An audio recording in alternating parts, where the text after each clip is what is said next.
I need something like an armor that I don't feel it at all. I don't want to look at fancy graphics or whatever. I don't want to look pretty on pictures. I just want to go swimming and running the most comfortable way. I don't want to be in social media or whatever. I just want to be connected to the nature. I want to feel the less restriction as possible.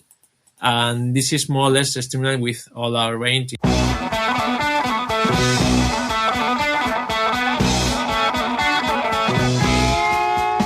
Welcome to the Low Tide Boys, a Swimrun podcast. I'm Chip. And I'm Chris. This is Annie. And I'm Brooke. And this is episode 159 of the show. This week, we have another edition of our newly styled Gear Talk, where we're going to be talking about the 2023 Orca Swimrun Wetsuit line. And this is a cool episode because we actually interviewed someone from Orca, which we'll talk about in a little bit, to get some of the background info. So if you really want to nerd out on wetsuits, come to the right place. If you want to nerd out on swimrun stuff, you also came to the right place. Yeah. We're here to facilitate. If you want to nerd out in general, we can definitely facilitate that. I am definitely in the right place tonight. Nice. So before we get into all that, any gear updates? Anything you guys want to talk about? Any gear updates? Any gear updates? Well, yes. There were some impulse buys on our last during the episode. Yes. Yeah. There were so many impulse buys that I actually bought the non-discounted version and then saw Annie's version and realized that was the discounted version and bought that too. Wow. Oh!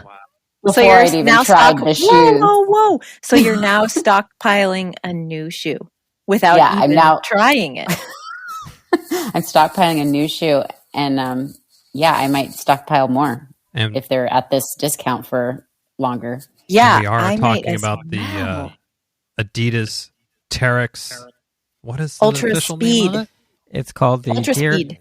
Yeah, Adidas Terex Trail Speed Ultra. No, Speed Ultra Trail. Speed They really Trail need Ultra. to tighten up that name. That's a mouthful. Yeah, It Speed is a little Trail wordy. Ultra.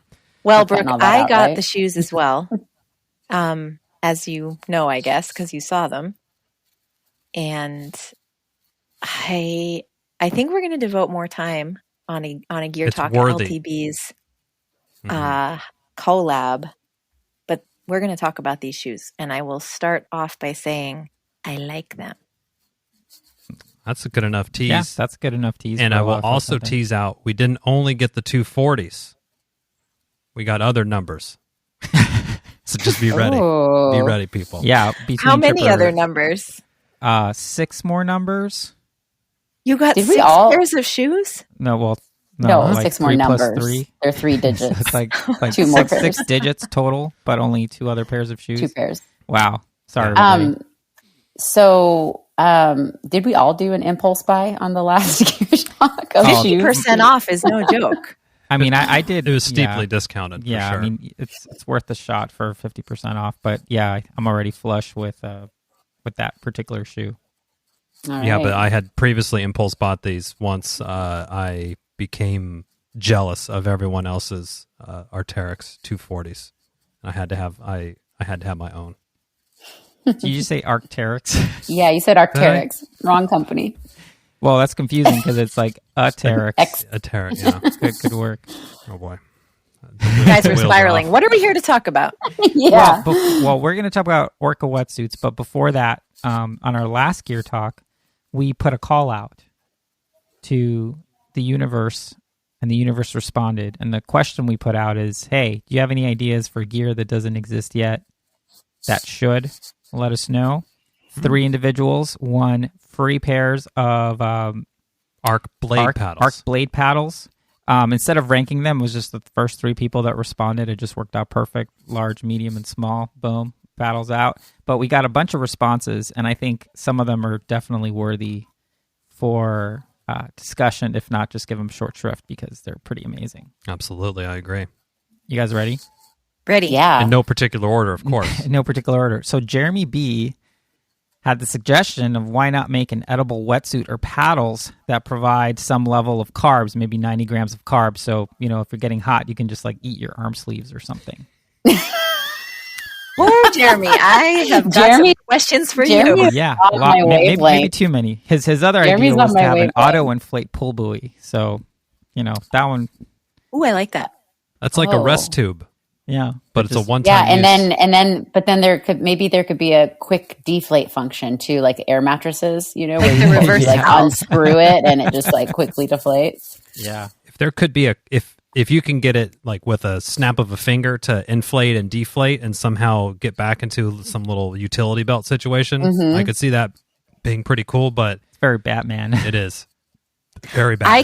I feel like there could be this like total prisoner's dilemma situation with the edible wetsuit and paddles where you're like not, you're at a critical point in the race, not that close to the end, and you have to decide whether you'd rather have carbs or a wetsuit. Mhm. Yeah. I would go carbs. I'd run naked. Yeah, and if you're a good partner, you're going to let your partner eat your wetsuit. Oh my Yeah, God. like, give me Because your they're left really arm hungry. sleeve, Chris. Toss it Yeah, over here. lots of questions I wanted, but thank you, Jeremy. Thank Next you, one Jeremy. comes from Pepe, who he was like, why not just make pull buoys made out of concrete? It's just like, yeah, that one, I'm not sure where we're going on that one with the physics of things, but yeah. I it's a love good these one. like suggestions. Could be an art piece potentially. Yeah, yeah, like a bank. Do you think that Mhm. they're kind of a reflection of our own suggestions? They're like, yeah, you guys are coming up with some pretty out there ridiculous shit, so we're just gonna like throw it back in everyone's defense, we didn't really put any rules of any kind on this. Yeah. so- So Yeah, we the should pull expect buoys, concrete actually, the pull pull buoys. buoy made of concrete could be like sort of a Super Mario Brothers-esque, like you lay it in the trail for your arch nemesis to like yeah. Mm. discover and then pick up, and then they're like stuck with the concrete pull buoy. get like or you know what it clotheslined could while be? they swim. Yeah. You guys know the short story Harold Bergeron by Kurt Vonnegut? Oh, You guys remember that one? It was I basically feel like you've told it's us like future this story. dystopia. I'm going to make this super short. Future dystopia, everyone has to be equal. So if you have extra abilities, or you're super strong, they just put weights on you. If you're really smart, they put stuff in your ears to prevent you from concentrating. And moral of the story is basically like putting all these weights on these two people just actually made them stronger, and they sort of broke their shackles of the world or whatever. And it's like maybe by having here's where I'm bringing it back around. Wow. yeah, Maybe by having a pull buoy made out of concrete, it'll just make you like a bomb swim runner. yeah. Training Pepe's playing the long game. Yeah, maybe. Highly Training recommend tool. that short story. I see. The next suggestion. Now we're getting into a little bit more, feasible, Usable. I think. Yeah. Matt S had two recommendations. His first one was have paddles that have sort of a hard mold under the palm where you can hold something in there, like sunglasses or gels. So paddle storage, so to speak. Kind of like how the Roca paddles had that little palm bump. Yeah, a little indentation, or the Synergy, I think, have like a little bit of a shape to them. Oh, and so you'd like clip it in or something. Yeah, similar suggestion from Matt is, you have these Mondo Euro pull buoys. You can probably sacrifice a little bit of flotation by having built in like a notch or something where you can store your compression bandage or something you don't access often, but just kind of keep it in That the pull is buoy. a pretty. that is freaking brilliant. That's Yeah. pretty Good smart one. to keep that. Yeah, I like that. I mean, it's kind of that like one a lot. it's kind of like, I don't know. I think we call these pull buoys too, but they need a different name. Like the safety buoys when you go open water swimming, like that the single, single racers have to use. They have ones that have like the air compartment, and then they have a separate storage compartment. So that seems like a totally feasible invention, especially for things like the safety bandage and Yeah, something you just wouldn't use a lot.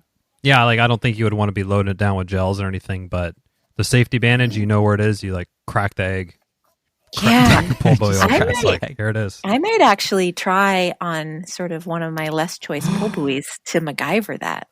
Well, here's how you could do it, because after I was thinking about this, is you hold the pull buoy upright, and basically the part that I guess would go into your facing up into your groin on one of like the pontoon type of things. You could just like drill kind of a hole going down, and then maybe have like a cork or something to kind of cap it off, and then you can put something in there, like maybe one of the smaller, probably non-totally useful in case of emergency compression bandages. But you could drill a hole the size of those Noon, those Noon containers. Yeah. Yeah. And then shove the Noon container down And so it's like a lining in the hole, and then you can stuff like that. your compression band, and then you can just pop it Cap open it. with a noon container. Yeah, cap it. Nice. That's really Yeah, smart. with some Like it. epoxy so it stays in there. Oh, Yeah. okay. Look at us, team. Matt, Deep winter, R&D, deep baby. winter Matt's project. also a Patreon follower of the show. So Way to thanks be, for Matt. that, Matt. Up next, we have Sarah B. She also had 2 ideas.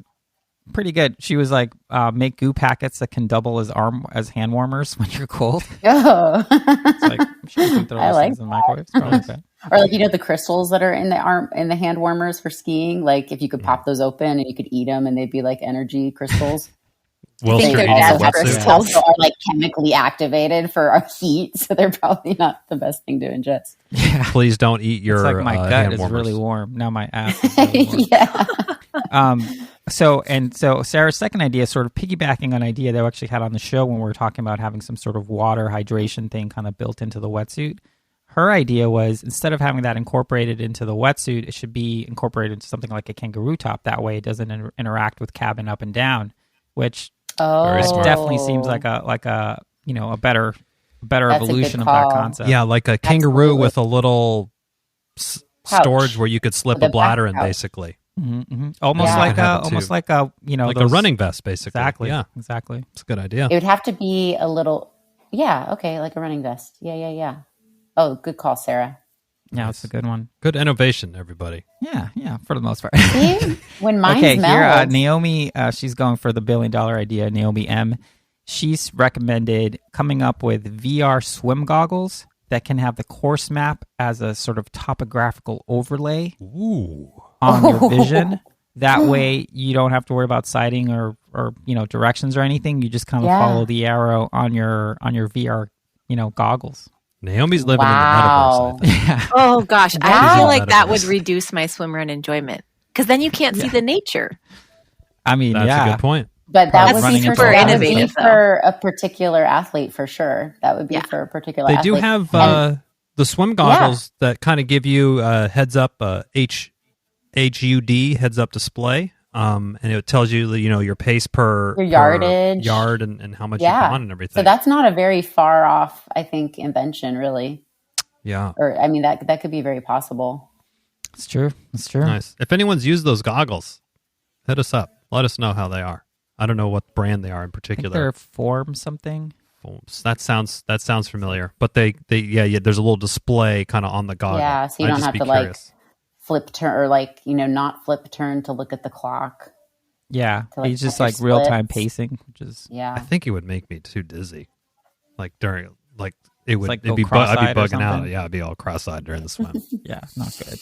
Okay, last but not least, we have Henrik F. He had a bunch of ideas, so won't share them all. But basically, he was like, "Are we going to use pool buoys in the future, or just have the flotation built into the wetsuit?" Which to me, that was like, "Oh my god!" Now everything's Like, coming back around. It's like coming bell back bottoms to- go out of yeah. style and come back. Yeah. I don't know if that one's happening. What do you guys think? Do you think we'll ever go back to the day when the wetsuits have Because just a ton of running, flotation it on? falls apart at running. Yeah, I think the running. Flotation in Right, the it- wetsuit it makes like- running suck. Yeah, it impairs mobility, and swim runners like to move. Yeah, Move it. And move I it.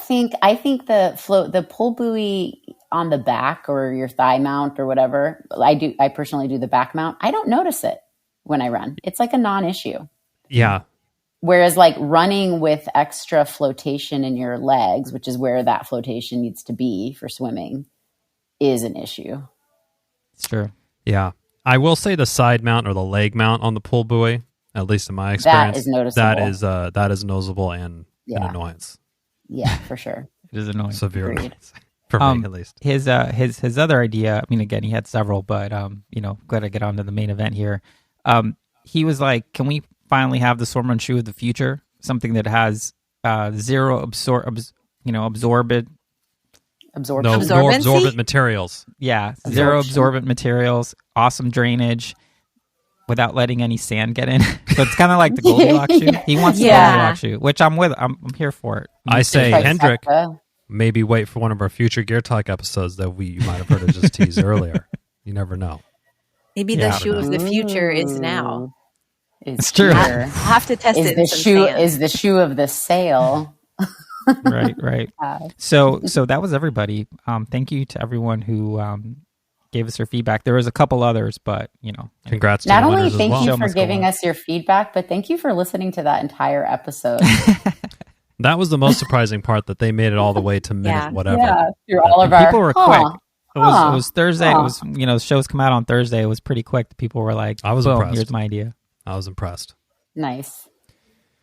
Yeah, Love 'em. so today we bring you all here to discuss Orca Wetsuits. So Orca launched a new range of wetsuits, and we reached out to them, and they were cool enough to send each of us some wetsuits from their new range. And we said, this is great and all, we want to test these, but we also want to hear from someone from the team on R&D, what goes into designing a wetsuit, and really kind of understand that. So they were lucky enough to hook us up with one of their product managers. Yeah, so we spoke with Iñigo Pereda, who's based in Spain, at the Orca headquarters, and yeah, it was actually a really cool chat. So before we start discussing the wetsuits and stuff, we're just going to kick it over to Iñigo to basically, have a little to share the little convo we had with him about how the new Orca suits kind of came to be and what their R&D process looks like. Yeah. Okay, so very excited for this conversation. This is a conversation we've wanted to have for a long time. Joining us today is Iñigo Pereda. He's a product manager at Orca and one of the people responsible for the next generation of Orca Swimrun Wetsuits. Welcome to the show. Good morning, everyone, or evening, I don't know. My name is Iñigo, and I'm here to talk with you about whatever you want. Well, we love that. Perfect. I hope you like talking about swimrun. Maybe I cannot share too many secrets, but I'll try to share interesting things. Yeah, that's Perfect. great. It's great. So again, thank you so much for coming on. I mean, we've been fans of Orca for a long time. I mean, when we were triathletes back in the day, I would exclusively use Orca suits. So when I got into swimrun, that was sort of the natural suit to try. And I'm curious to hear sort of your background, how you kind of got into the position that you're in, and just tell us a little bit about yourself. Okay, so right now I'm 28 years old, and since I'm more or less 17, I started swimming quite a lot, let's say 4 times a week, because I had back problems. And then after some years, I bought a road bicycle, and I started into triathlon. At that point, I started to know Orca. I bought my first TRN. I don't know if you've ever seen the green TRN. It was I think so. sold only on Wiggle, so maybe it didn't arrive. Oh, to we me. didn't get that over in the States. We don't Yeah. get to Well, shop at Wiggle. So I bought this, and after some times I was looking for a new job, and I found this. I started more on the marketing side, in the technical area, let's say, because my background is engineering. I am a chemical engineer.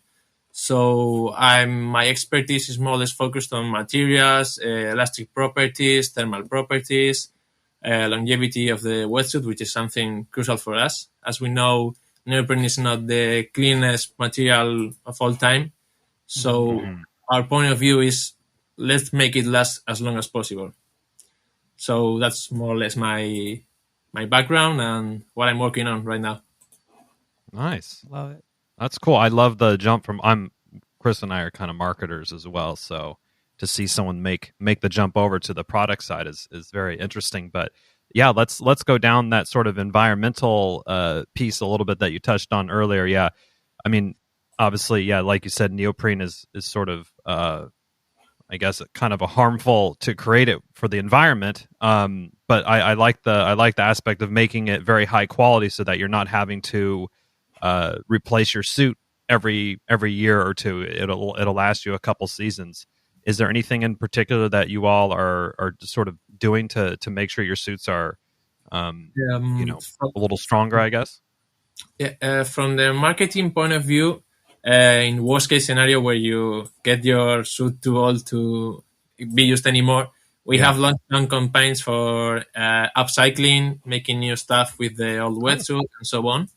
And from the product point of view, we have very precise quality control.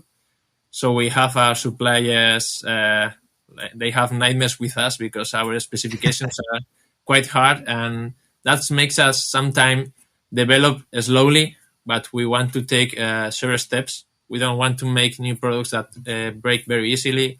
So we don't look for very new materials that are more for marketing, new colors or whatever. We want to know what works, and we want to test very well before launching it. And also, since we have a wide range of products, sorry to talk about different things than Swimrun. That's fine, Go yeah. for it. Since we know about open water, triathlon, now we are starting to surf. And that's a good example because in the surfing wetsuits, we have put all of our knowledge on quality, product design, materials. And for example, the outside fabric that we use in the surfing wetsuit is the same that we use in the legs of the swimrun. Ah. So more or less, we test our products not only in the lab that we have here in our own facilities, but also in different environments. So that's more or less how we are sure that something is going to work. So I guess we can use surfing as an example, but I guess we can use the new swimrun suits as well. I'm curious what the kind of what the research and development looks like when you guys. I mean, you're a huge company making tons of suits in a variety of markets. Like, what does research and development look like when you guys are thinking of innovating on a new suit? For that, I think my experience in the marketing world is very useful because you get a lot of feedback from retailers, users, athletes, ambassadors. So our first point to start a new development is what are people looking for? What do they need? And what are our offerings right now? Because with the past range, we have some offers that might be working for some people, might not be working for others. So we need to know what is going to work for them. So first of all, we need that feedback. And collecting that feedback in a niche sport like this is kind of difficult, you know? Mm-hmm. I think more or less in cycling or other sports it's easier because a lot of people with more specific knowledge, let's say, can give the feedback, opinion, the experience. But with swimming, it's a little bit more difficult with swimming and running. And also since the product, one of the main or the key performance aspect is the fitting of the wetsuit. It's very difficult to collect the good feedback from people who's using the right wetsuit, the right size. It's very difficult. So you always get like biased feedback by the opinion of users. So there's like an art of this opinion is interesting. This one isn't interesting at all. I can learn from swimming in here, but not for running. Also, we used to make triathlon suits customized. So we've been in touch with a lot of sport teams, triathlon teams. So we know more or less what kind of feedback we can collect and why this feedback is important, or sometimes it's not, or sometimes the needs that the users are explaining are very, very specific for them and cannot be pulled out for everybody. So the first difficulty is collecting the good feedback and then being able to provide a good solution. Yeah. And I think, I mean, triathlon's been around for, much longer than swimrun has. And I feel like with the triathlon, specifically kind of around wetsuits, there isn't any sort of groundbreaking new developments happening, around some flotation or, more millimeters, other certain places. But with swimrun, what we've seen in the past, even since, 2018, 2019, 2020, the evolution of the gear has really helped everyone get faster, particularly around making it easier to kind of run in the wetsuits. I think when you look at a lot of early sort of what Chris and I call like generation one, where it's pretty much, let's use a triathlon wetsuit, let's chop the knees off, chop the arms off, and put the zipper on the front. That was sort of like version run one of the wetsuits, but it's come so far in just a short amount of time. How you all, for swimrun, a really small sport like that, are you all really relying on kind of your athletes that you have sponsored or your different ambassadors? I know that you all supplied suits to the some of the teams for the One Water race that happened a couple months ago in Sweden. How are you sort of dialing in that product feedback with what kind of athletes or your own experiences? in this last range, it was very, very difficult because, as you know, the swimrun sport, at least in South Europe and I guess the same in the USA, it's very dependent to the events. If there are no events happening, there are people are kind of going swimming and then running. It's not usual to go swim running depending on where you live, more or less. But in Southern Europe, where I live, it's kind of difficult. So the main feedback we got was from the Scandinavian countries. We have a big distributor there who was asking for some improvements. And yeah, we tried to test it as good as possible. It was very hard because, for example, here in my hometown, we had limited access to swimming pool. We had limited access. We couldn't go to the beach even because of the COVID limitations. Yeah. So when we were developing this, we also have limitations to send samples to the US, to wherever. And it was a bit risky launching this because we were launching a product for events that we didn't know if they were happening. So we took the risk, and I think it's working well. The events are coming back. People are back to swim running. So it's good for us, for everybody.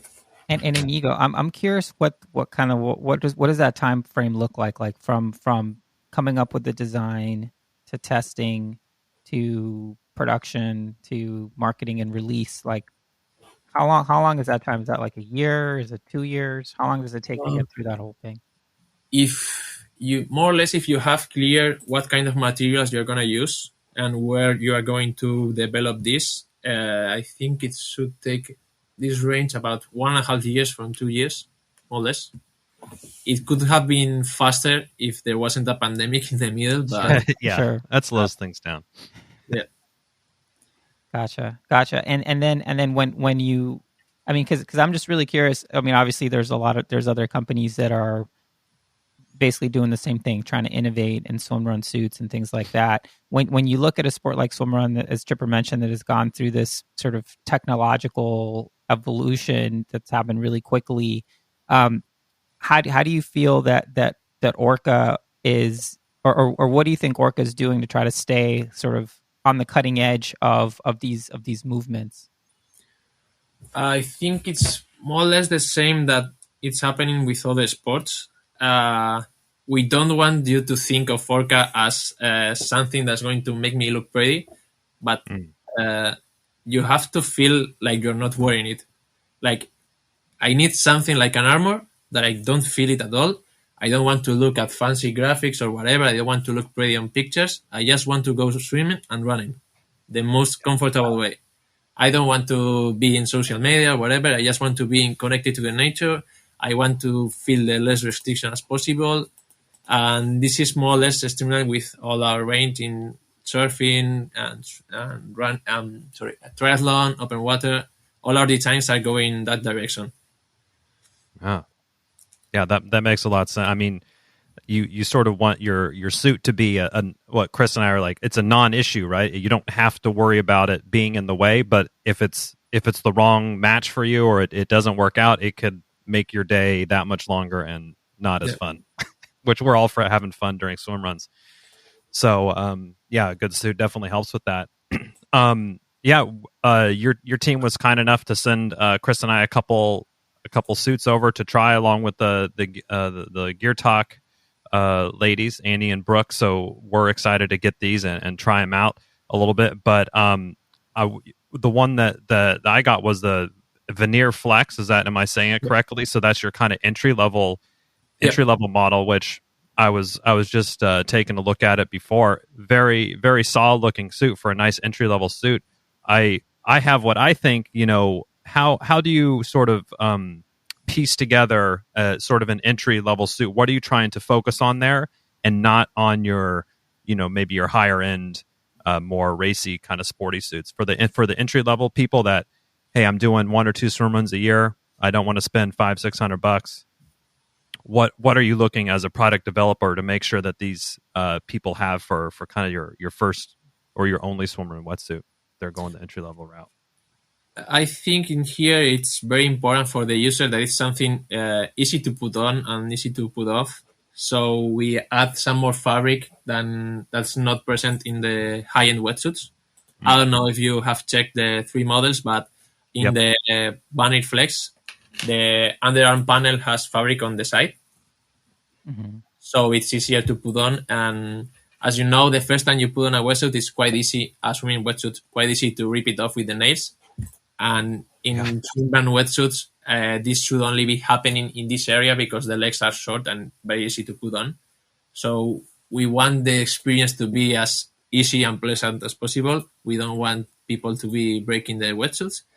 Yeah. And also we are adding materials that are not as elastic because they can last a bit longer and can give a better feeling to the user. The armor feeling I mentioned before, you know, if you have something a little bit more like compressive, you're gonna feel safer, let's say, which is not what advanced users look. They look like I want to move my arms very, very fast. Yeah. I don't want anything in between. Also, we put the flat lock stitching. This stitching goes from side to side to the neoprene. So they last a little bit longer. They are not as elastic, but they are more robust, let's say, and stronger. So we want these people to enjoy the sport without taking so much care on the product. Yeah. Yeah, that's one thing that we notice when you definitely get into the kind of the high end suit, the much lighter and definitely a faster sort of suit or a faster feeling, but the materials instantly become way more delicate and fragile, and you feel like you have to you can't be super rough with it. So I think the entry level suits, this one in particular, seems very very solid, and it will definitely last you a couple seasons for sure, compared to some of the other suits that we've had around here for sure. Yeah, but still the patterning is quite similar. So the no legs that we have is being applied for sure, but for a different kind of users, you know.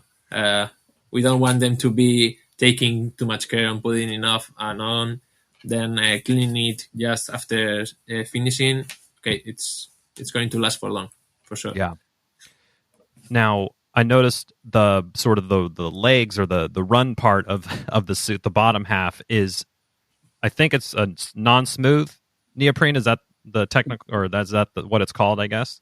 It's called open cell neoprene. Open cell, okay. Yeah, layered with fabrics. Nice. Yeah, and that really, we noticed when companies switched to this different open cell style neoprene on the bottom, it really helped open up the run portion. It wasn't like, kind of before, if you have more actual neoprene on the hips and stuff, it felt like you were really wrestling against that during the run legs. But the switch over to this new style really helps get a lot more freedom, and it seems to be pretty durable, because I'm sure if you've seen any swimrun videos, you're going over all sorts of rocks and running through forests with branches, and it needs to stand up to some tough times. Yeah, the smooth skin finish neoprene, which is the one used for swimming or triathlon. Yeah. It's very good. It has very good hydrodynamic properties, but it's not good against rubbing, against any surface, against even the rubbing between your legs when running can damage it. So here we are looking for something durable. Maybe it's not as fast when swimming, but I don't know what's the proportion, how much time you spend swimming versus running in a swimrun. Yeah, it's usually about 20. You're spending 80-20, less. yeah. 80-20 is around where you are. Now, I'm curious because maybe the construction definitely of the vest. I'm sure I'm saying it right. The veneer flex is it looks like it's perfect for entry level folks. Like, you're curious about the sport. The price point is right. We've seen other suits that are on the entry level side around that price point. So that's awesome. But I'd like to talk a little about. So there's 2 other models in the line. One is the thermal, the Acier thermal, and then the Acier. I don't know if I'm saying it right. The Acier Flex. Yeah. And in the Flex, it looks like the top. It looks like it's like the second generation of the. I forget what it was called in the original. I think it was called like the tuxedo top or something. Vest. Where a vest top, where it actually. The whole top kind of opens up, which makes it easier for cabbing down and cabbing back up. I'm curious, what's been the evolution of that from sort of the original one, which was from a few years ago, to the new model now? In here, we wanted to. We were looking for something that was very. I don't know how to say in Spanish, in English. Sorry. With good ventilation for running, but still flexible. At something that didn't allow to enter too much water in. So the solution here, I don't know if I'm sure you're not gonna see it on the camera, but when we use this best construction, we use a composite fabric, so it kind of stays attached to the skin while swimming. But again, when you're running, you can open it and you feel free. So it's very difficult to find a balance between compression for running and swimming, still taking into account ventilation. So we have to do these small tweaks. If you notice the other wetsuit, they are not using a compressive fabric. They're using a more elastic fabric, which makes the neoprene panel, changes the elastic properties. And in here, we have to put a know-how on deciding what combinations are more elastic, are less elastic, are more durable, what can be fitted on the upper part but not in the lower part, or maybe we have to put different material on the shoulders. If you see the internal pictures, you're going to see different colors because they have different fabrics, even if sometimes they have the same neoprene, but the fabrics are different to tune these properties. So even a wetsuit that looks very different, very similar to another, there can be huge differences. Yeah, that's a good. So you have your kind of your entry level one, and the one that the Acer Flex that Chris is talking about with that kind of vest, like that's more of your premium offering. What do you get, so to speak, for that upgrade? Obviously, you get a little bit of that better vest ventilation, but I assume you're probably getting a little bit more flexibility and more premium materials. Yeah, basically we are using higher grade Yamamoto material. I don't know if you are familiar with Yamamoto neoprene. Oh, we definitely are. Oh yeah, I have pounds of it in my garage here. You're fans, right? So you know about the naming of the Yamamoto 38 cells, 39, 40, 44. Yep. The bigger the number, the more elastic it will be. So we use this only on the upper range products. And also we use more hydrodynamic coatings. Okay. Obviously, they are more expensive. Yeah. Also, the fabrics. The fabrics are difficult to find, are difficult to laminate. We have to make a very severe test if they are going to stay well attached to the neoprene, because sometimes they can give the lamination problems. So you need a long background on this industry to know what you can combine. It's a little bit more complex of a puzzle to put together, it sounds like, for someone in your position developing the products. Yeah, and always taking into account the feedback you are getting, because as I mentioned, sometimes you send this sample to someone who has a wider shoulders or whatever, and they say, this is awful, I cannot even move my arms. And you send the same sample to someone who is slimmer, and he says, this is the best wetsuit I've ever had. Yeah. And as I mentioned, with the pandemic, we couldn't travel, we couldn't visit people. It was very difficult. Yeah. Developing this in a digital way, it was very difficult. Yeah. So would your kind of ideal product feedback session be you on site with a group of athletes that you could sort of actually observe their fit and how it's fitting, and then have them go try it out and then come back and kind of give real time? Like, is that your best case scenario for feedback, or is it something more scientific in a lab where they're in a pool doing, swimming at efforts and then trying to get out and run on the treadmill or something? It's about combining everything. I mean, you cannot do a good development, in my opinion, without taking into account all of this. As an example, I can explain what we do with the BMC team, the triathlon team. You probably know Chelsea Sodaro, who just won the Ironman World Cup. Nice. Yep. When we go with them to their training camps, we collect the feedback from the previous ranges, feedback from races, from training, different environments. We have been swimming in lakes with no salted water. We have been swimming in the sea with salted water. Nice. The feelings were different. In the beginning of the season, I was slimmer, and then I put on some muscle, and now I'm feeling something different. And then, of course, we have a lot of knowledge from the tests we do in the lab. We found different fabric combinations, different neoprene plus fabric combinations. So we know this is going to be more elastic. This is going to give an answer to your current problem. We can update this, but then you have to be sure that this is going to be interesting for the whole market, not only for this ambassador. So the more feedback you have, it makes it a bit more difficult because you have to make some filter somehow. But if you are able to collect the good data and have the good feeling of this data, it's very fun. And when it comes together and you get good feedback, it's very rewarding. Definitely. Well, let me ask you a question about the Acier in particular. From just looking at it on the website, it doesn't look like there's any pockets or any storage solutions. What was the thinking behind that? I mean, I think I know the answer, but I'm curious to hear from you. Sort of what was the thinking behind not putting any sort of storage solutions in the suit itself? We have the first aid kit solution in the back, in the inside, this pocket. All right. Which is the minimum you consider it's safe for practicing the sport. Mm-hmm. And then we had some feedback of the previous ranges.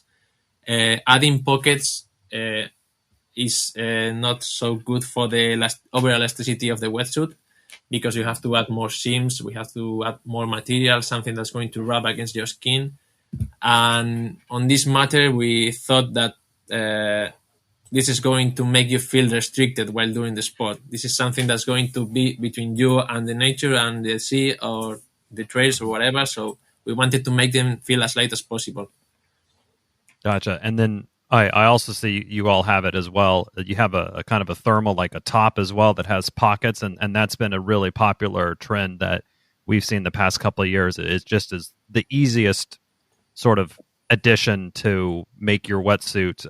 If it has 100 pockets or 0 with this top, it negates any need for that on there. And we've seen some of the earlier wetsuits that like look like cargo shorts. They have tons of pockets on the legs, and people have them loaded down with all sorts of stuff. So I think I'm all for the cleaner aesthetic on that piece. But yeah, and I mean we haven't chatted about kind of your thermal suit that you offer. That's one of the first kind of thermal swimrun wetsuit offerings that we've seen around. I assume this was a need that you heard from product feedback, that people wanted a little bit more warmth for some of the colder swim runs they're getting themselves into.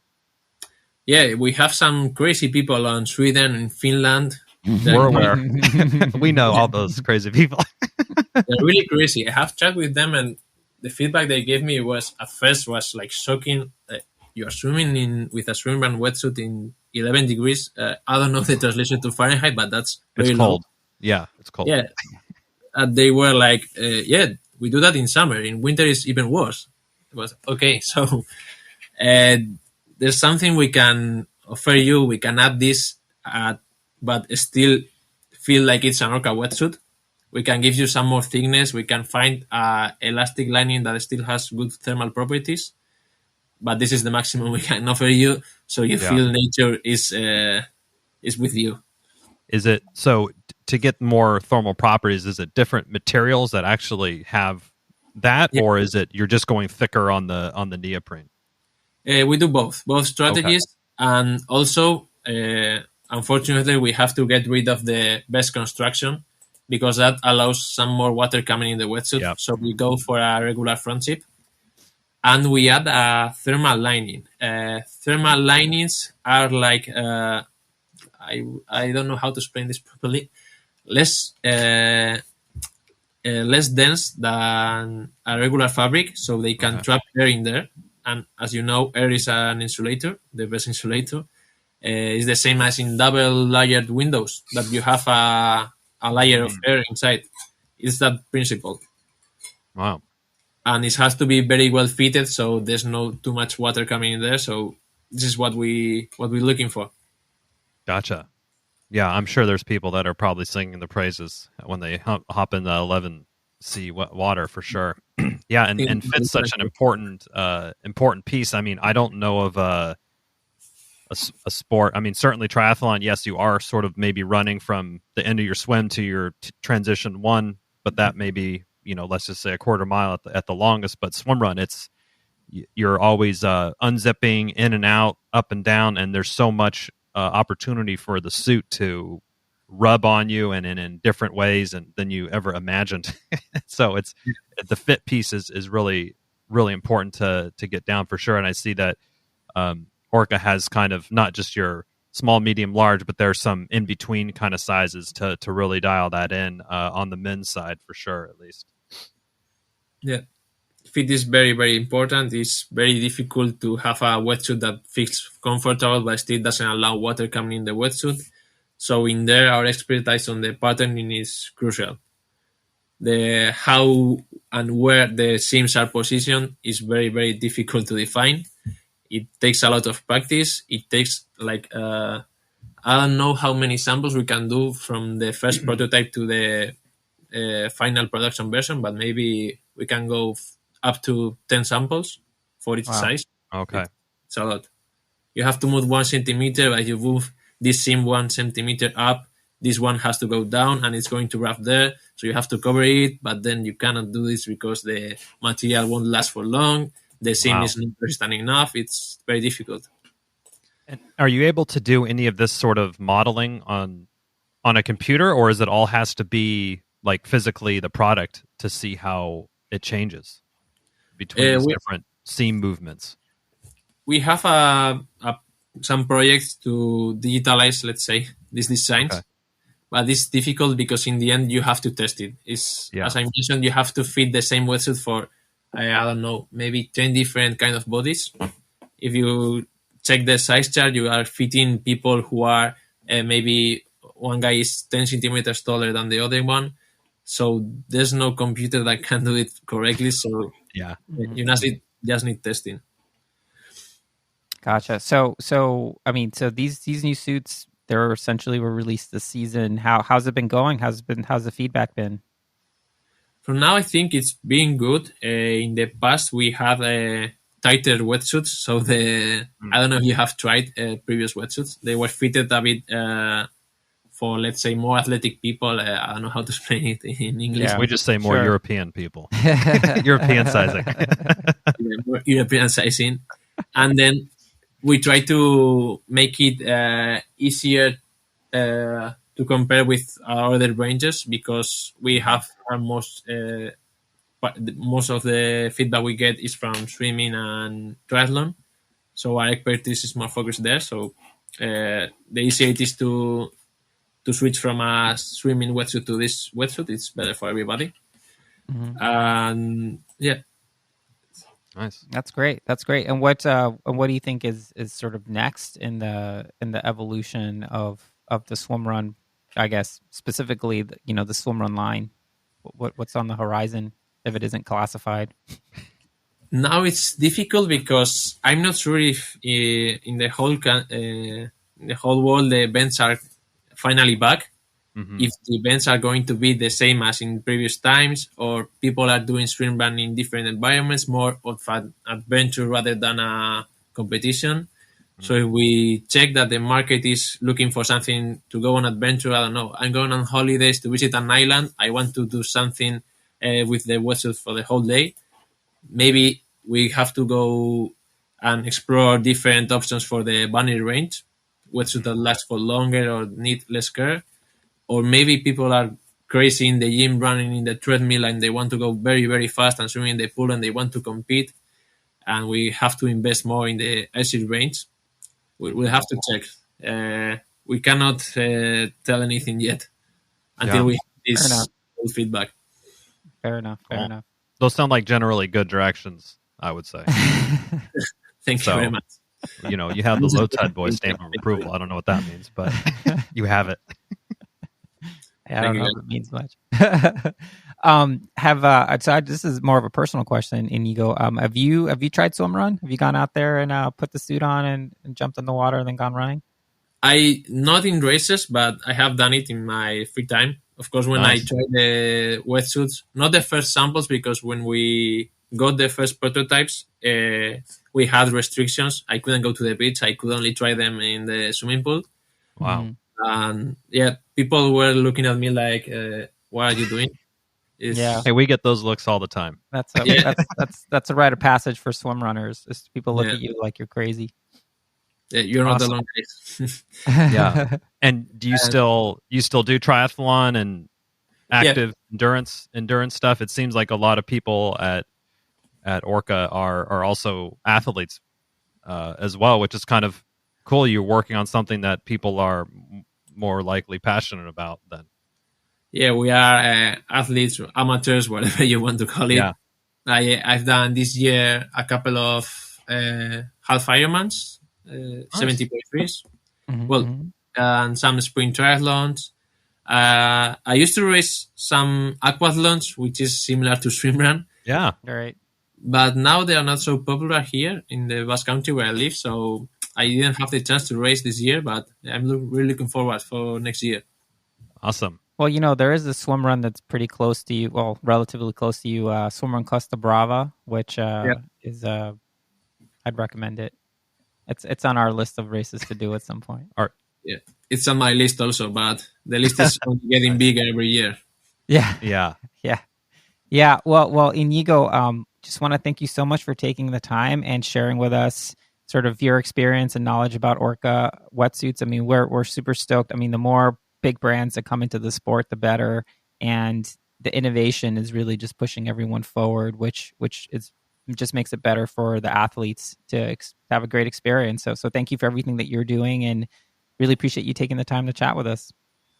Thank you, guys. And as I mentioned, the more feedback we get, the best. And for sure, if you guys that know a lot about product and the sport, you can give us some insight. It's the best for everybody.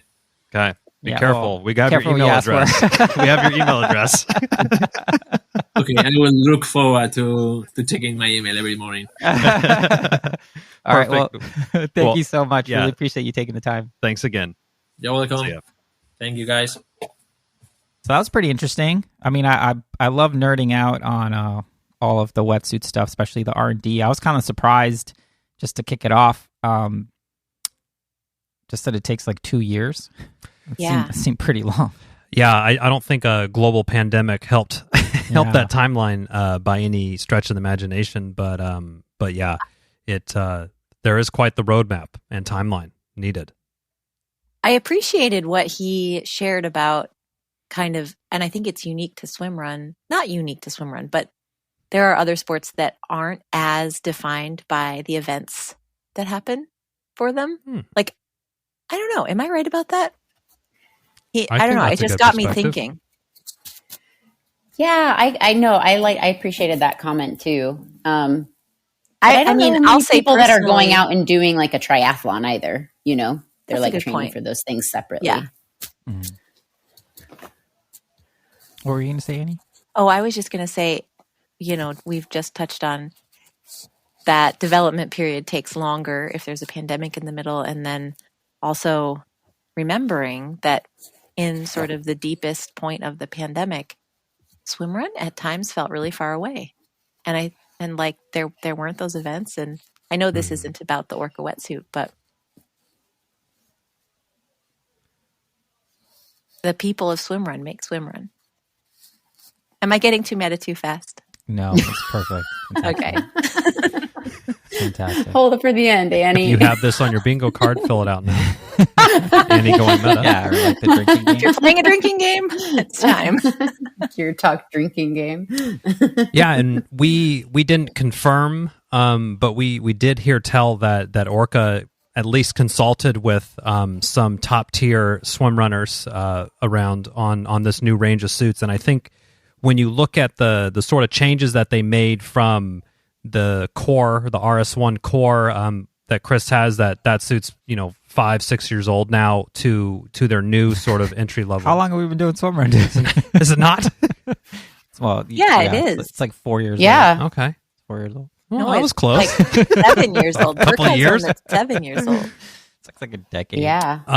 But you could really tell that they talked to somebody that knows about swimrun, and they did their due diligence on that piece. I think when you kind of look at especially around the entry level range of swimrun wetsuits, it's if you line them all up, it's kind of easy to see like who has done a swimrun and understands the sort of the nuance of it, and who doesn't. And it's pretty clear to us that the new Orca range is definitely, they got it on the swimrun piece, which is really cool to see there, along with some new wetsuit styles that we haven't really had before. Yeah, and I should note, so Ulrika Eriksson, Mm-hmm. part of the women's world championship team, she was wearing one of the new Orca suits. Ooh. So there you go. What do you guys think about doing your R&D and just asking like professional athletes in the field rather than like a range of people? Well, I mean, I think that's a good question. And doing he the kind of sport. mentioned that. He was like, before, there's just so many different body types. So if you make a wetsuit for one body type, a bunch of other people are going to hate it. And it's the sort of trying to find that fine line where you're trying to fit as many people as possible. So, I mean, I think if you're just talking to pros, you're not You're really dealing getting a with sort of certain the body dad bod type. predicament that Chipper and I have. Mm-hmm.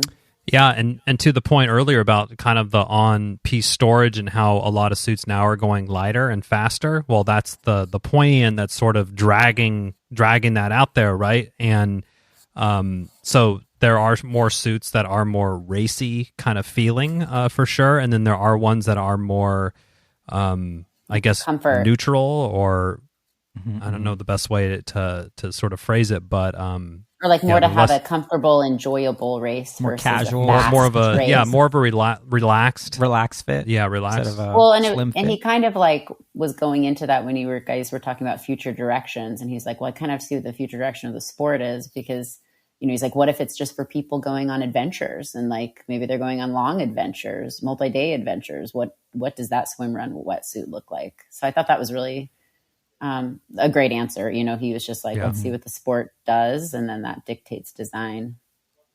Yeah, I mean, I think as sort of as a global point, I really appreciated Inigo's, like, you could tell that his prime directive was kind of in the right place. Like, he's trying to make the best suit that's going to last for a long time. And, Yep. Especially when he was talking about, these materials aren't exactly the best for the environment. So if you're going to make a wetsuit, try to make one that lasts. You don't have to replace it all the time. I thought that was like, it's a good answer. Yeah. The right You know? approach. He seemed for sure, it like feels like. oriented from a lot of different directions toward like lifespan Mhm. of the planet, of the suit. Like, that was cool.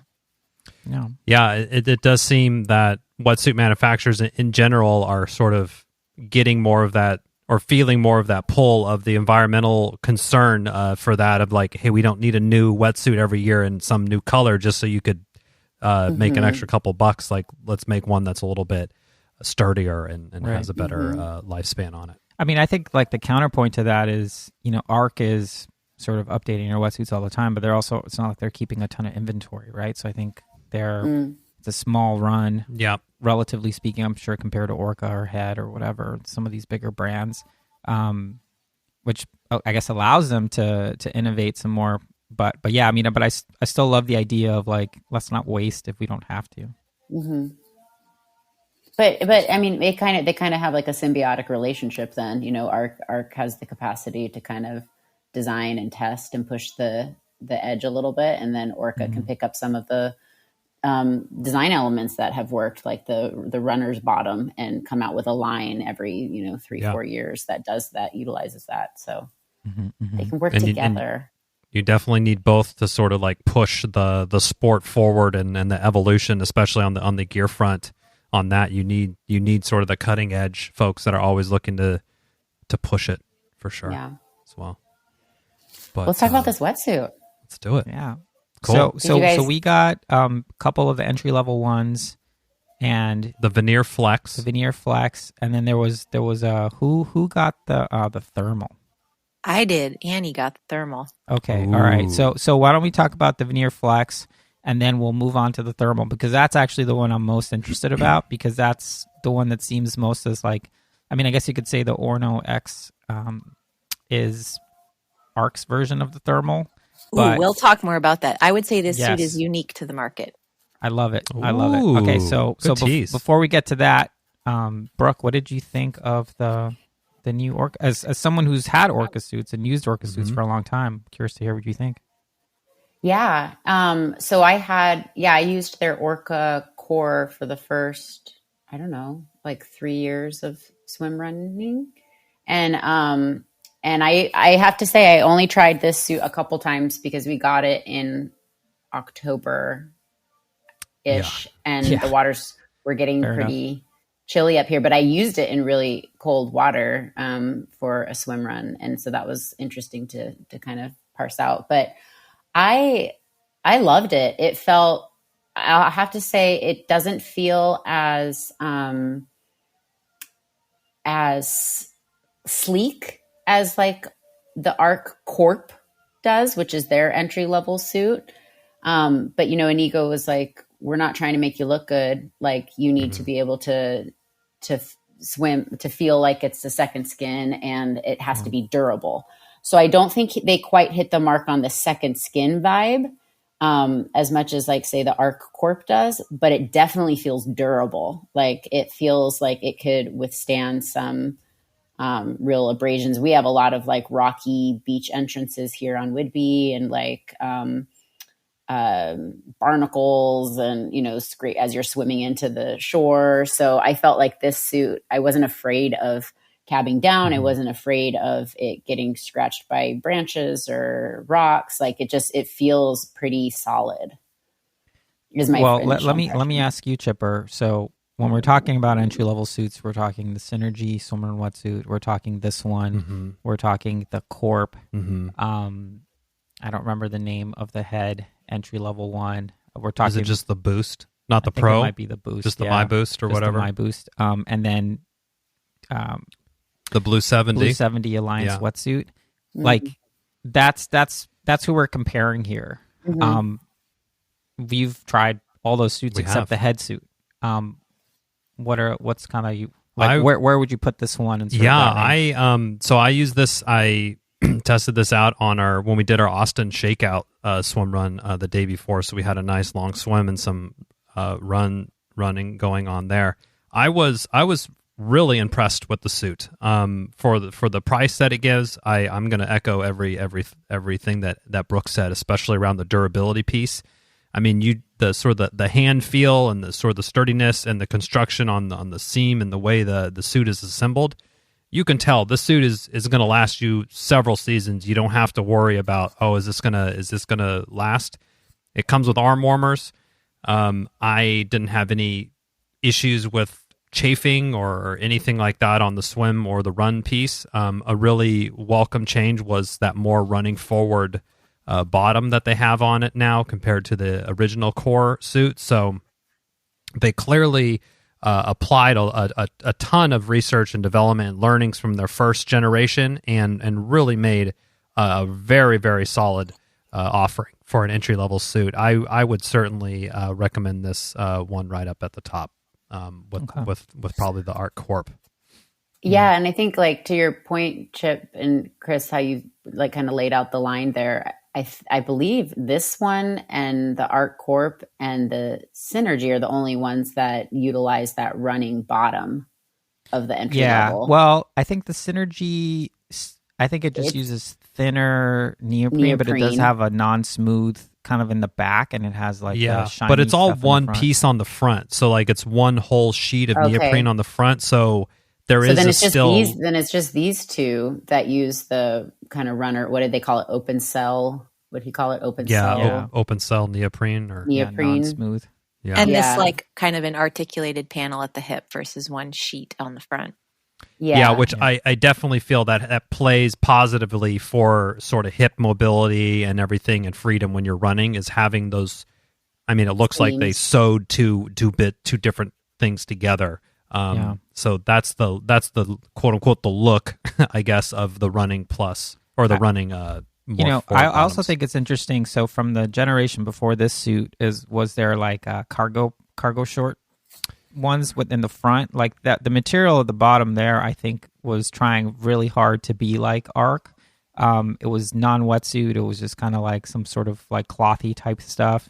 That our friend Sandrine, she has that suit. And I remember for a second I saw it, I started like messing with her pant legs. I was like, what is this stuff? What is this? And it's interesting that for this version, they kind of went away from that and went for more of like a thinner neoprene. Might be for durability.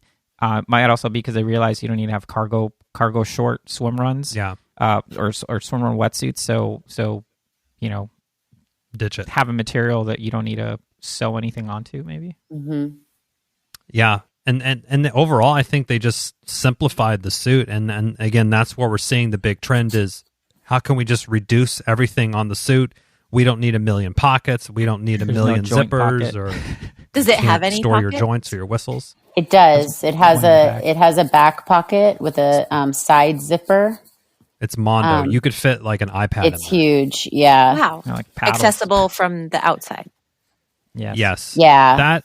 So in terms of like, areas for improvement on this, I would say that storage solution it works for some things, but it's so expansive and there's no like division in there, so it's like you can't keep everything in there. You would lose you'd be digging around a while. Right. It's like cavernous enough that you could see something falling out of there while you're trying to reach for something else. Yeah, I'm like, for sure. So you probably are going to have to pair this with some sort of kangaroo top or a storage top solution, which, I mean, honestly, most people are pretty much doing now anyway. I think that's sort of a standing recommendation from us, like kangaroo top, just for even if it just makes your life easier. Even if it's just for warmth. Yeah. I also am kind of I don't know about you guys, but I'm not really a big fan of the zipper storage solutions. I like the flaps. I'll agree with that.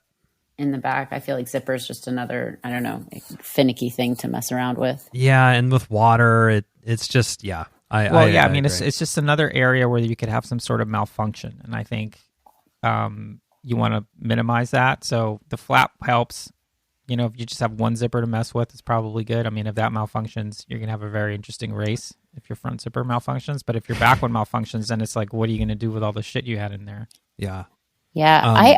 I also have like one question. I'd have one question designed for Iñigo, like the shoulders. They're like a pretty thick neoprene. Mm-hmm. Whereas they could have just done the open cell neoprene like they did on the shoulders. That's what Arc does with theirs to help with shoulder mobility.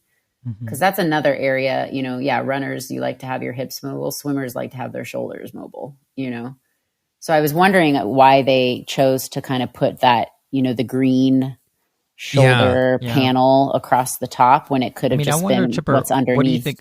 Like maybe it's just a durability thing for cabin up and down. I wonder. I wonder if it has something to do, and this is obviously pure speculation, but I wonder if it has. That's all we do here. I know. Isn't all this pure speculation? You guys! I found a secret pocket. Is it in the back? Oh yeah, no, we know about this. Yeah. There is. You can. In the back, sort of at the neck. It's in the back, but I don't know how you would access that like during a race. So that pocket is to put your compression bandage. That's your compression bandage pocket for sure. Yeah. That's exactly what I was thinking. It's like the perfect size for it. I mean, that's what he mentioned because he mentioned it on the. It's right here. It's like it's like an inch and a half down from your. 2 inches down from your neck. Like if you had a race radio on during Tour de France, that's where you would put it. Yeah. I was thinking exactly. Race radio pocket, awesome. So I'm sorry, Chip, I totally interrupted you. You were telling me about what you think. Brooke, about I had your a shoulder. good thing going here. I know. I'm so sorry. I got really excited about the secret pocket. I'm here for your excitement. I support your excitement. I think the collar was actually a really, really good fit. I didn't have really any leakage in there, so I wonder because if you're looking at the way this suit's designed, particularly on the back, it is a pattern that we haven't seen before. It sort of has a little split right behind the neck. So it's clear they're attaching a few different pieces for this. So yeah, like the shoulder panel starts at the neck midline in the back. And Yeah. comes out. Yeah. But sleeves. it also has a lot. They might have done it just for durability's sake, honestly. Because if you can kind of divide up the neoprene in certain areas, maybe these seams can take a little bit more of the brute force. You know what? Yeah, I think you're right, because you look at other, like I'm looking at my Orca Core and then Arc OG. Corp. Yeah, OG Orca Core and Arc Corp. And they both, you're right, the shoulder panels don't seam in the middle. They seam like, at the shoulder joint or a little bit more medially towards the neck, but not quite at the neck. So I think you're right. It could be distributing forces so you don't get those shoulder rips, which is where you get a lot of rips, Annie, in your wetsuits, is in the shoulders. Yeah. Don't know why. So It's because I think that's a good. Definitely not. delts. I think that's a good guess, Chip. And it comes with arm warmers, and they're really good. They're pretty solid arm warmers. They're pretty thick. I'm impressed. Yeah, it's like these aren't no cry for help. Your arms are cold. These aren't no edible. These aren't no edible arm warmers. No, you can't be eating these. Yeah, there's way more than 90 grams of carbs in these arm warmers. Yeah, but I mean, again, overall, if somebody said, "Hey, I have $250 to spend on a wetsuit," you can't go wrong with this one, in my opinion. Yeah, well, let me ask you guys a question about that. So, would you think, like before when we would review sort of the Blue 70 Swimrun Alliance wetsuit, so it's like, oh yeah, if you're in Pacific Northwest, that's the one we would recommend. But if you're another place, you'd recommend something else. Do you think this one has, it obviously appears to have more range. Would this be sort of, I think for me, I would still recommend the Corp, just because for the price and the durability of the newer version, I think it's a good suit and also matches some of the other suits that I use.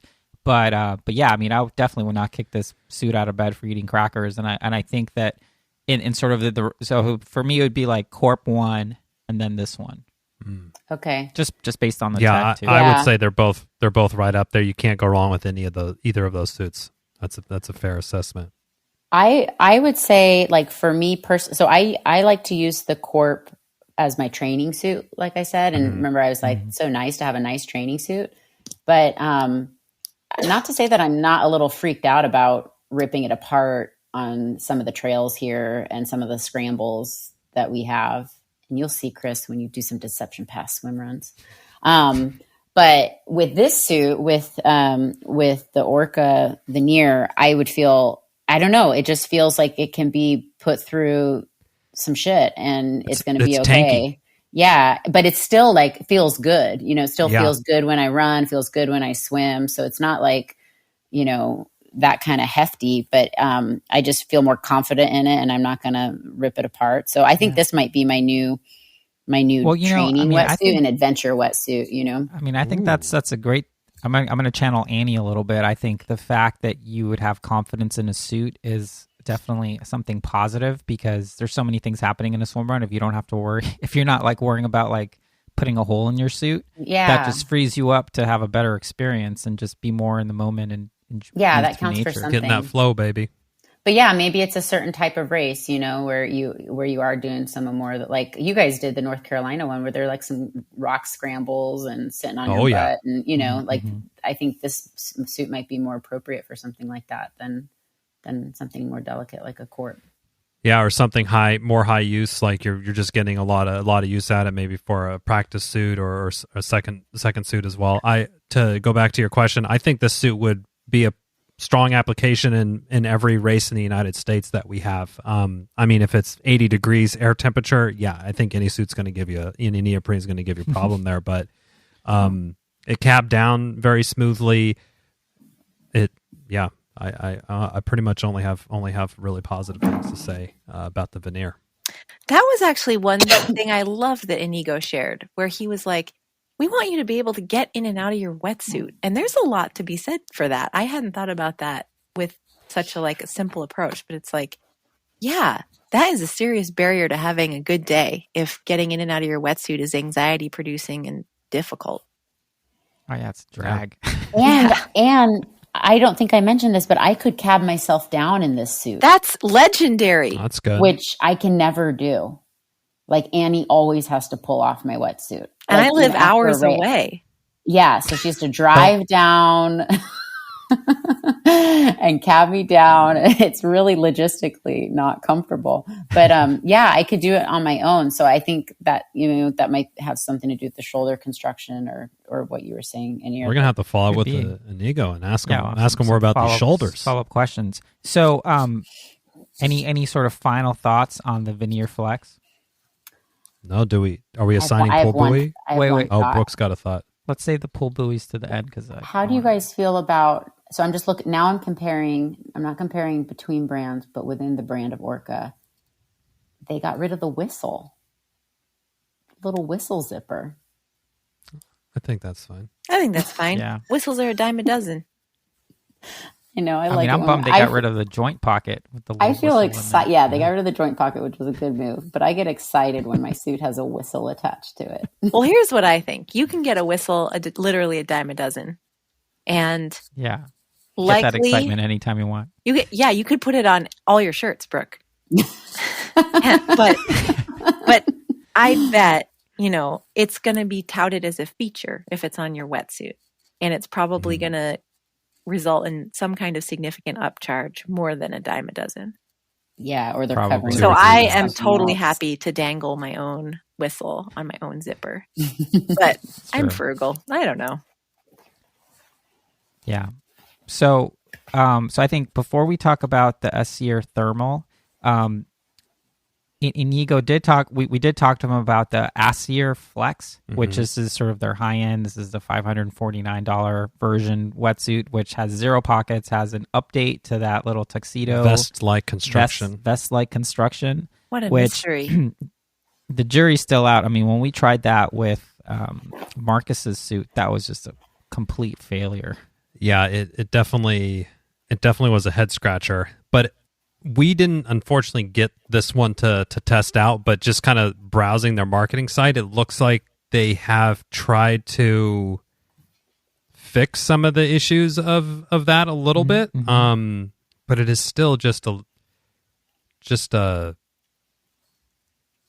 question mark. It's odd, choice, I guess. Yeah.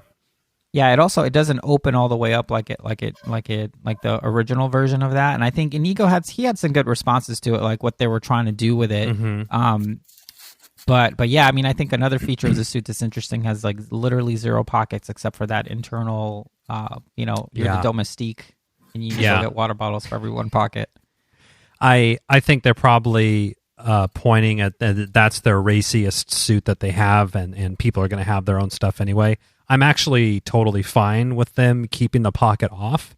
Like, I'd rather have no pocket and just rely on the kangaroo situation than having the Mondo zipper one that's so Mondo it's almost unusable for anything, kind of, except for holding a water bottle or something like that, maybe. But wait, where's their 1 pocket? It's the same. It's the same one. The secret like one. same place between your scaps. Because when I first saw this, before I listened to his interview, I thought the little pouch. If you look at the inside out version online, the little pouch that's acting kind of like a waist belt for the vest. I thought that was a pocket, and then learned that it's not. But it could be a pocket, Maybe. like a little pouch I mean, I don't pocket. know. Yeah, I think maybe worry about stuff falling out of there. Maybe They don't have it. The only storage they have about that is the 15 by 12 centimeter back pocket incorporated that allows you to store basic safety equipment needed for training and competitions. Yeah, it's only. If anybody has worn this wetsuit and wants to share their experience, I would love to hear it. Yeah, definitely. Yeah, I mean, it's interesting. I mean, it comes with arm warmers. It's pretty pricey. It looks like good materials. Again, it's interesting. This suit won a world championship, so it can't be all bad. yeah. Their shoulder and I think their shoulder construction went back to the normal shoulder construction with the seams on the joint and using the thinner neoprene. I think on the that inside out goes version, to what you were easier to saying see earlier is like swimmers want their shoulders to move, and what Iñigo was talking about when it's like people's priorities are different at different ends of the wetsuit line. Spectrum, yeah. It's true. And I guess similar to triathlon where the thinner the suit, the more expensive it is. Yeah, totally. Yeah. Yeah. But I that's what don't they're know going that with there's this. any like entry level swimmer that doesn't want their shoulders to move. True that. It's true. That's a good point. But there's And an entry the level. entry level corp has good shoulder mobility. They use a thin neoprene for shoulder mobility. Yeah.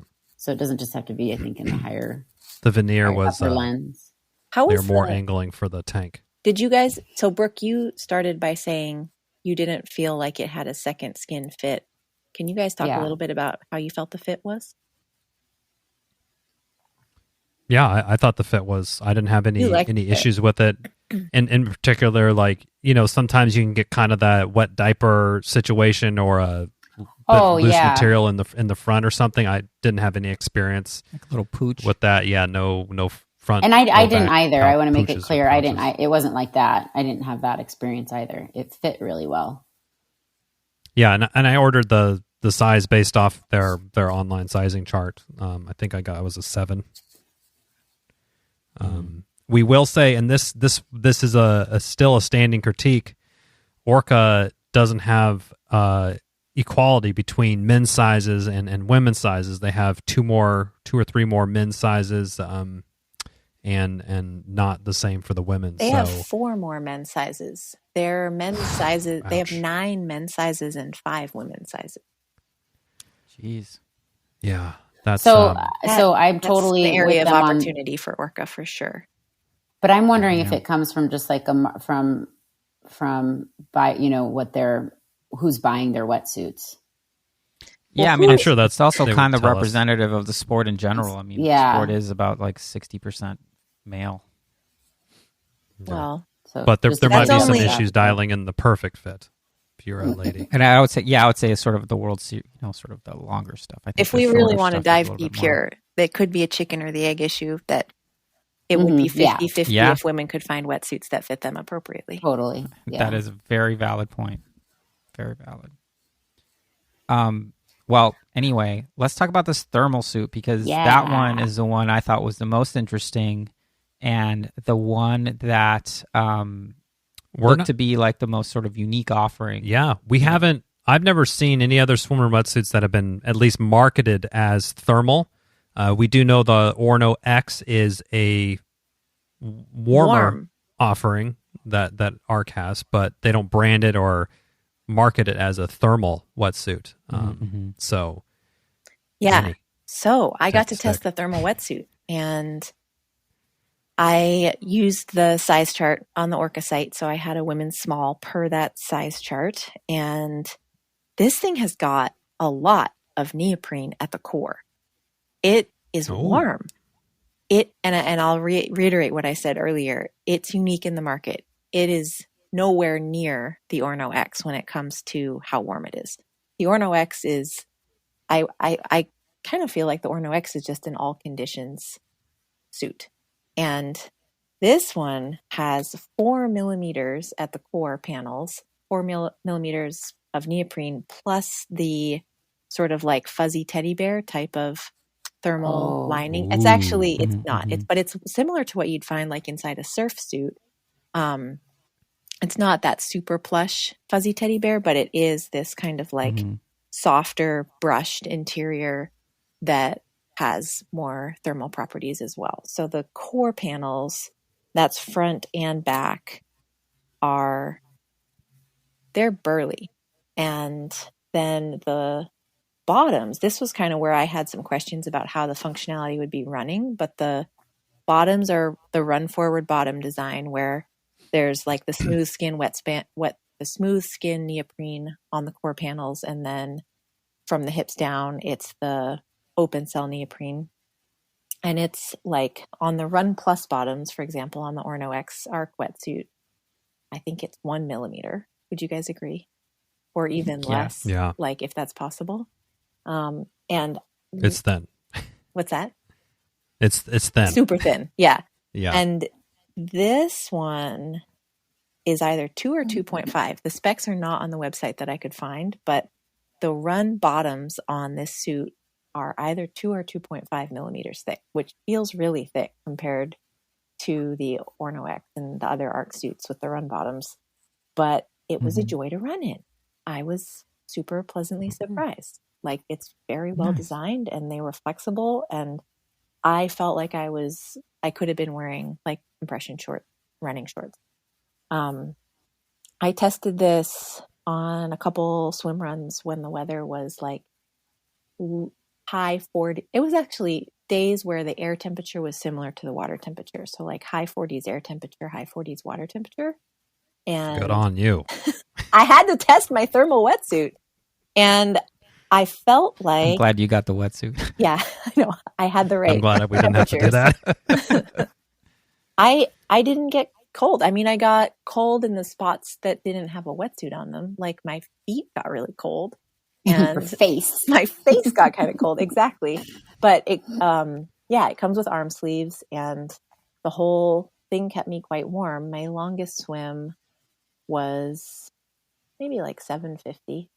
So not the longest swim in the world, but that's plenty of time to get cold if you're going to get cold. And I never felt really 47, in that water temperature, that water will be like a 3-mile swim. Yeah. Yeah. So I was really, I think it delivered on its promise for being thermal and being warm.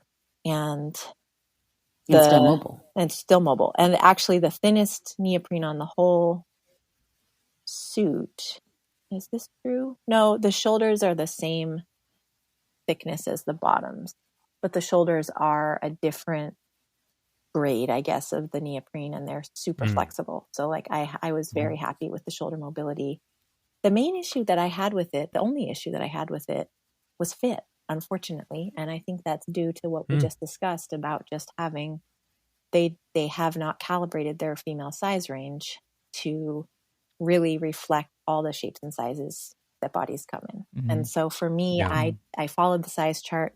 I was on the bottom end, like the almost extra small side of the small size range, but I was clearly in the small, like on all of the different measurements.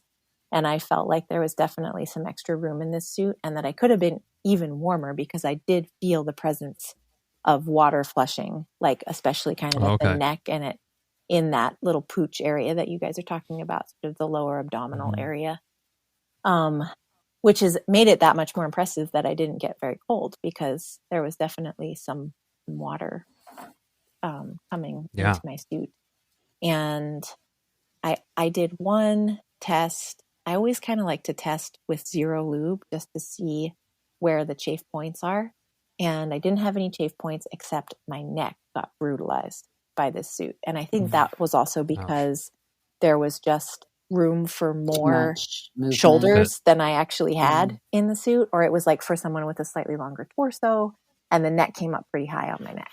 So when I lubed it, that was better. But that fit issue, like for me, I would actually be curious to try the extra small, see if it fit better.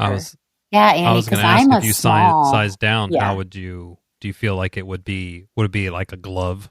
And it might be like a really comfy, perfect glove. I think glove is what I like in wetsuits. So I would hope that it would be like a glove. But I would just say my feedback to Orca would be get in there and recalibrate your size chart. Like if it's in the cards to add more sizes, by all means, please do that for women. But at the very least, like I did very specifically follow the sizing recommendation, and I don't think I got the best size for my body. Well, and I think like I followed the sizing recommendation, and I'm a small too. We're never the same sizes. We're not actually the same size. Yeah. So that's interesting. So that's a big, wide range. Yeah. Maybe it has to be wider because they have fewer SKUs, so they have to kind of try to pack more into one size. Did you have? How was the sort of thermal? Because looking on the site, I mean, you can visibly see the sort of extra or different material type on the inside. How was that on the run portion? Obviously, if you're running in cold air temp, you probably are welcoming really warmer. Nice. But it was really nice. And so I, like you said, neoprene at 80 degrees. It doesn't matter how thick it is; it's going to be a problem. I think if it's not cold, this wetsuit is going to be way too warm for you. But interesting. I did not overheat. I mean, the temp was cold, but not that cold. So let me ask you. So Iñigo was saying that some of the technology they use is sort of the double pane window technology, where allowing some air to kind of stay in there. Is that something that you could? I'm just curious, like, if that's something that you could kind of feel the presence of, or is just kind of like that inert, that material just created enough little air pockets, little tiny air pockets to help with. Oh, okay. Wait, I want to make sure I maintaining heat. understand that concept. So he was saying, kind of like to hold. He was saying by air. allowing some air to be trapped, that Oh. allows for enhanced insulation. I think that's in the nature of that that inner lining, the kind of brushed interior, that it sort of has less density than the rest of the neoprene, and so it holds air in itself. I think Okay. the other air that I felt was a fit issue. Okay. Mm. Gotcha. Nice. And then in terms What's of your, storage solutions, there is one, in my opinion, very silly pocket in this wetsuit, which is right at kind of your lower lumbar area, like right at the top of your pelvis, belt line, in the back, on the inside of the suit.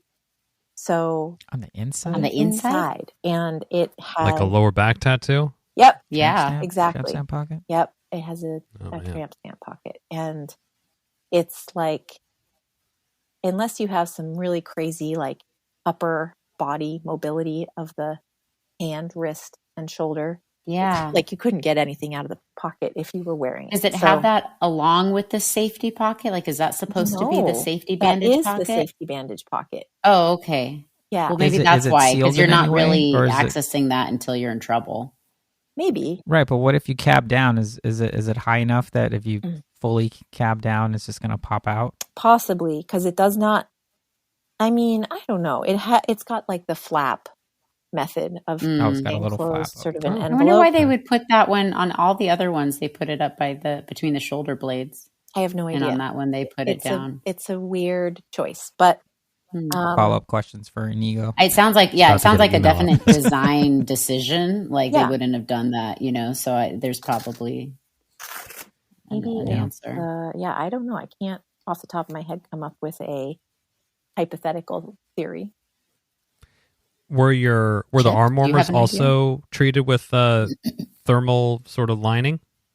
No, they were just kind of your typical arm warmer. Good arm warmers. Okay. Yeah, with the Okay. smooth skin Yeah. on the outside. Okay. Yeah. Okay, it's probably the same one. Nice. Yeah, and that's So smooth if you skin find yourself in a... Go ahead, Annie.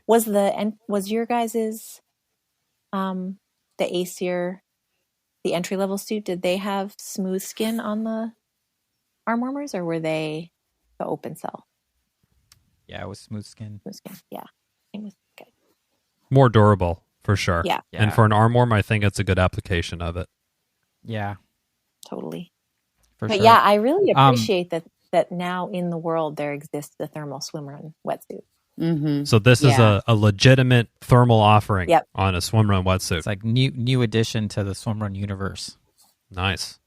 I love it. You guys ready for pool buoy rankings on the ones that we've tried? I guess, Annie, you can just give us your ranking. No one is going to contest my ranking. No one's going to make me second guess my choice. I give this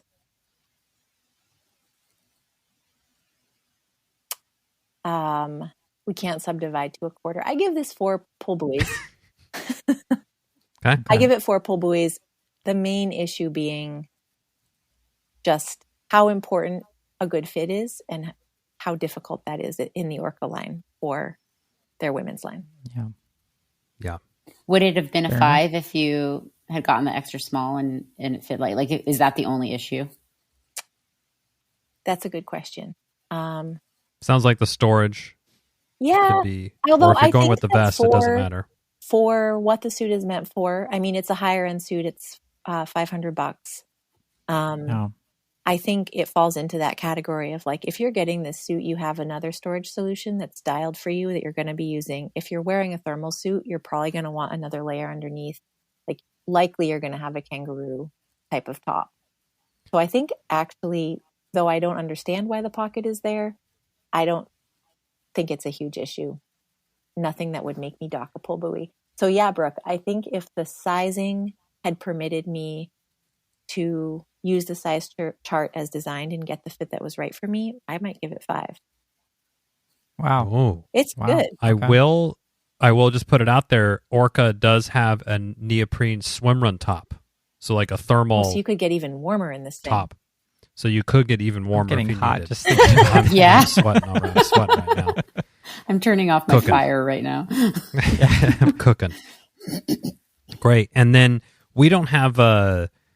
So if you're in the market or you really are finding yourself to be really cold during cold water swims, this might be a great place to start your look if you can get a Definitely. good sizing dialed in. Definitely. How about for the veneer flex, Chipper? What are you giving this thing?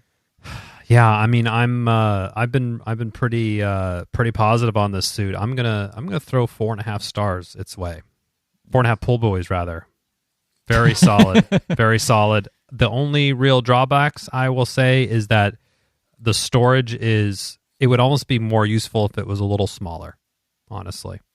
So it does require kind of some additional storage solution for you, but for $250, pretty strong suit that will last you several years at multiple different types of swim races and multiple conditions, or just really bomb-proof training suit.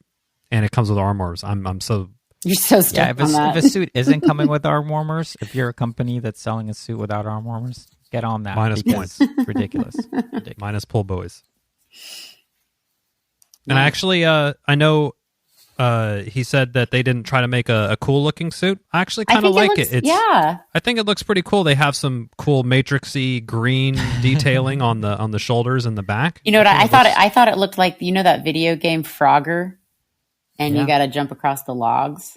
It kinda Chipper's looks too like young for that. You might know about Frog. I've played Frogger once. once when I was 2. It looked like the little logs to jump across on Frogger. Yeah. Brooke, what are you rating the Orca? I really like this suit. I agree with you, Chipper, about the storage. I don't know that it's super practical. I love the durability. My rating is kind of could change based on Iñigo's response to the design element of the shoulders. So I would, right now I'm giving it a 4.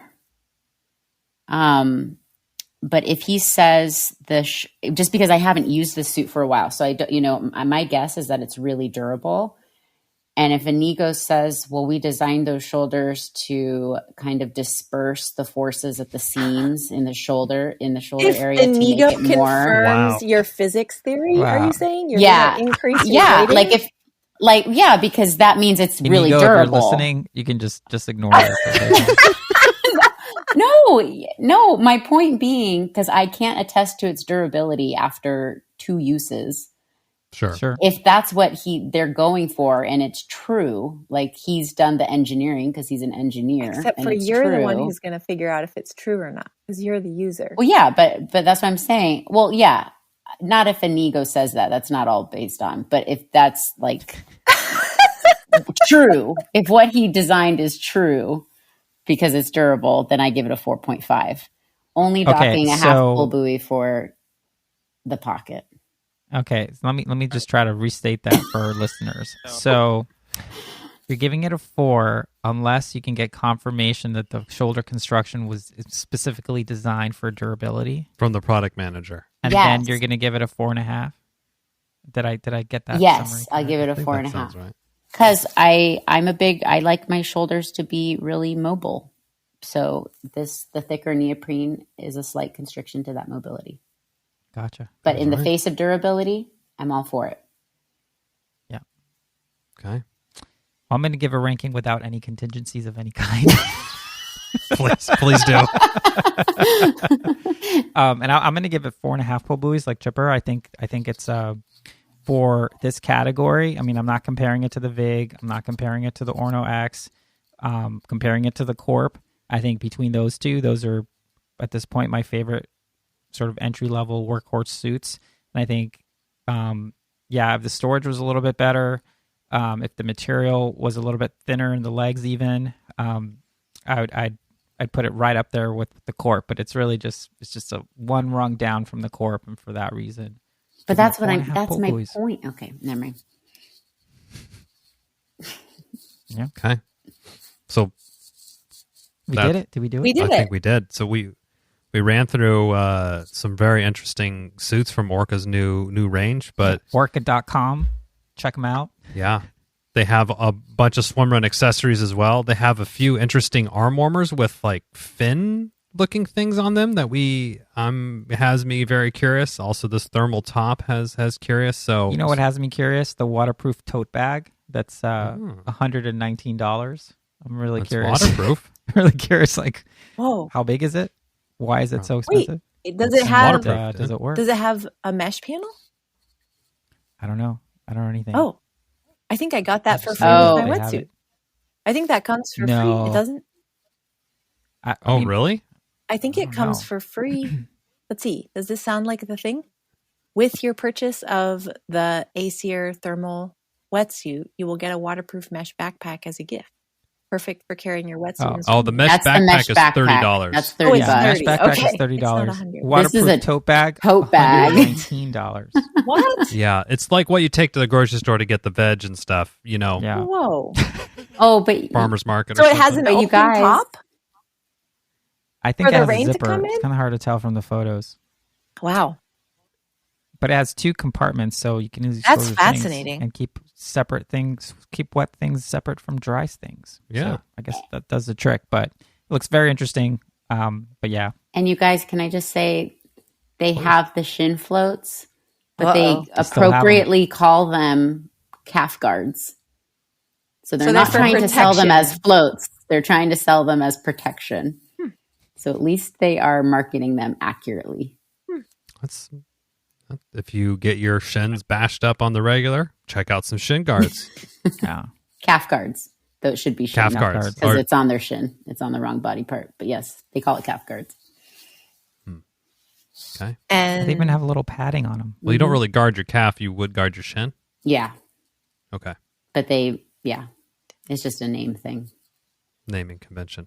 Well, big thanks to our friends over at Orca for sending these suits over. Yes. Yeah. To you us to guys. let us try us out and to bring everybody great content and obviously lending the expertise of one of your product managers as well was a really cool thing that we were very happy to take advantage of and bring to you all. So Super cool. yeah, big thanks on that. And it's about your turn, Annie. Just get ready. I am ready. But, this time I'm ready. Oh, Just Okay. because your back pocket can carry your iPad doesn't mean your back pocket should carry your iPad. it's true. And with that, folks, It's true. it's a wrap.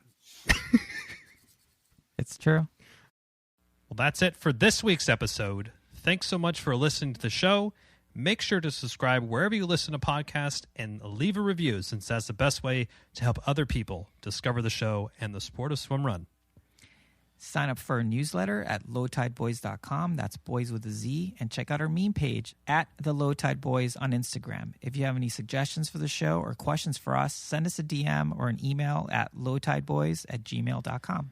We'd like to thank Riding Easy Records for our show music, and of course our wives for their support and tolerance of all our swim run activities, podcast, and other stuff. Yeah, other stuff. Other way stuff. Way to keep it PG. Finally, you can support our efforts on Patreon. Until next time, get out there and go for a swim, Go for a run, then another swim, then another run, and then another swim. and then another run And then just keep going until until you're done. you're done. Or maybe can't And then stop, won't stop. stop.